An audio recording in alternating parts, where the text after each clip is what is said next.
We're a lost race in a great country. We are third world living in America right now. A lot of people think, how you gonna bring hope to a hopeless place?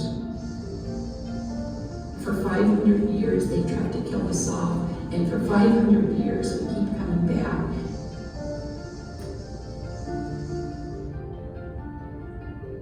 Like, call a friend of mine, so we need to become better writers, and we start talking about the history of the horse, and how when the horse was brought to us, it was foreign to us, it was new to us, we didn't know what they were. We had names for horses like outdog, because we didn't know how to explain them. But we learned to ride them. We learned how to use them, and we became so good at that we became better riders than the people that brought them here. So now you guys can see this video, it's just like a little insight to Native Americans on reservations and what they kind of feel like when it comes time for voting, and I'm just going to connect this back to the facts. A 2018 study by the National Congress of American Indians found that the turnout rate for Native American registered voters is up to 10% lower than that of other racial and ethnic groups. And even despite being the first to inhabit the land, Native Americans did not win the right to citizenship until 1924. And our rights were not really completely secured until the 1960s. Even so, many people were prevented from voting using poll taxes, literacy tests, and intimidation, other methods that many minorities faced during those times.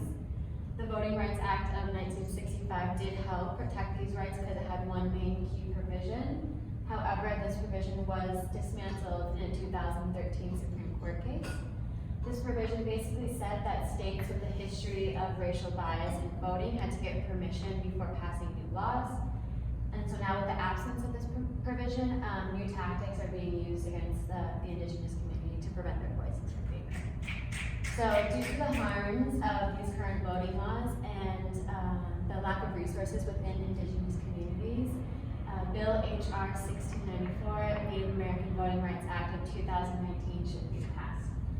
And today we're going to discuss the three main problems that are preventing Native Americans from voting, such as restrictive voter ID laws, unequal internet access, and lack of proper allocation of election resources.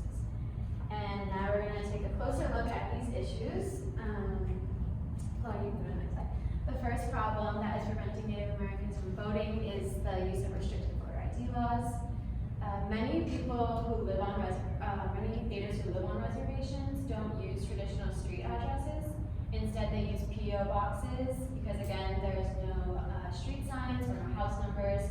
So what this has also resulted in a lot of voter registration applications being rejected. And some states have said that, like, oh, we will provide a physical address to you if you do not have one, but a lot of times they fail to do this, and even if they do, sometimes they'll provide confusing information or maybe multiple addresses at a time. And then according to the Brennan Center for Justice, in an October 1st, 2019 article, 25 states have passed new restrictions in the 2010 election. Of these states, 15 have passed more restrictive voter ID laws, including North Dakota, South Dakota, Arizona, Montana, and Texas, all states with sizable Native American populations. And according to the New York Times, in an October 19, 2018 article, one Native woman, Lucille Bevere, said that the North Dakota Police Department, the paramedics, and the Federal Express all had different addresses for her on file because, like many other natives, they move around a lot and they rent different homes. And none of these addresses were on her tribal ID, so when she went to vote in 2014, she was turned away by a poll worker. And while restrictive voter ID laws play a very significant role in disenfranchising Native communities, many other factors are at work. The second problem is unequal internet access. And internet to me and you may seem like it's insignificant, doesn't really have anything to do with voting, but as society becomes more technologically advanced, it's as important as ever because it allows for online voter registration, it provides information about candidates and ballot measures, but again, many people on reservations don't have access or don't have this privilege. And according to the Federal Communications Commission, in 2018, about 35% of all those living on tribal land lacked broadband access, aka they lacked access to a reliable source of internet. And you can see here that, more specifically in Idaho, the FCC estimates that 83% of the tribal population lacks broadband access, which again, this means that the communities there are unable to find information about voting in their area and what exactly they'll be voting on. And like this shows, the yellow is like really good internet access, and those are like the 5 reservations on Idaho, so you can see how that necessarily doesn't line up to the reservations. And indigenous communities, like I've been saying, are constantly overlooked and lack the necessities that most communities have when it comes time to voting. The last problem I'm going to talk about that is preventing them from voting is the lack of proper allocation of election resources. People who live on the reservation face many challenges, including limited amounts of drop boxes for absentee ballots, lack of interpreters for non-English speakers, and lack of polling places near the reservations, which has caused a lot of people to travel at very far distances. According to a 2017 survey of Native Americans by the Native American Voting Rights Coalition, they found that limited amount of polling sites caused some on reservations to travel over 150 miles to vote. And more specifically, at the Pine Ridge Reservation in South Dakota, tribal citizens had to travel on average twice as far as white district members to access a polling site.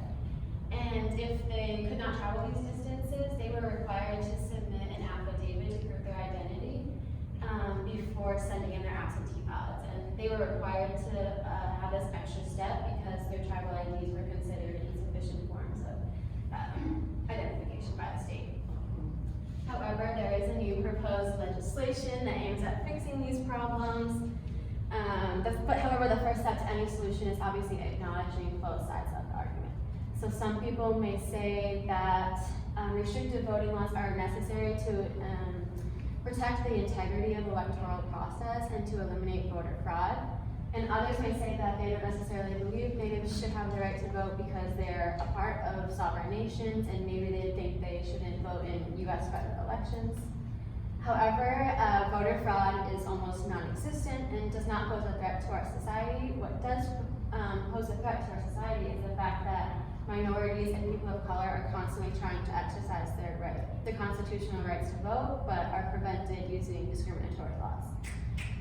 It is important that everyone in the U.S. has the opportunity to voice their opinion and vote, because actions of the federal government can affect everyone, including natives who live on reservations and who are part of sovereign nations. And the second solution is passing Bill H.R. 1694, the Native American Voting Rights Act of 2019. This bill would provide more communication channels between tribes and Washington. It would also direct states to accept tribal ID when it comes to voting. And lastly, it would allow or create more pathways for Native American communities to request federal election observers and resources. So to ensure that Native Americans can exercise their constitutional right to vote, you can contact the U.S. Capitol switchboard and request to speak to your state senator or your congressman or congresswoman at that number. Or you can contact Nancy Pelosi, who is California's 12th district representative, at that number, and you guys can encourage them to show support for the bill when it comes time to be voted on in the House and Senate.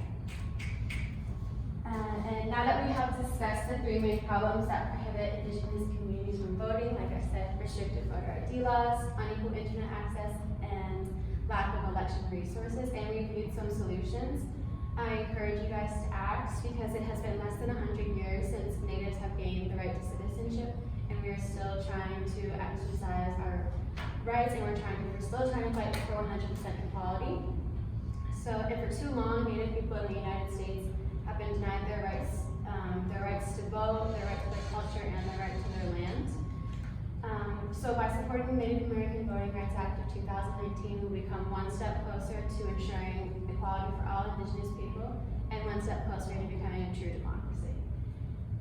Together, we can increase the turnout rate of Native American voters in the 2020 election and beyond. And by supporting this bill and joining the fight today, we were helping ensure that my voice and my community's voice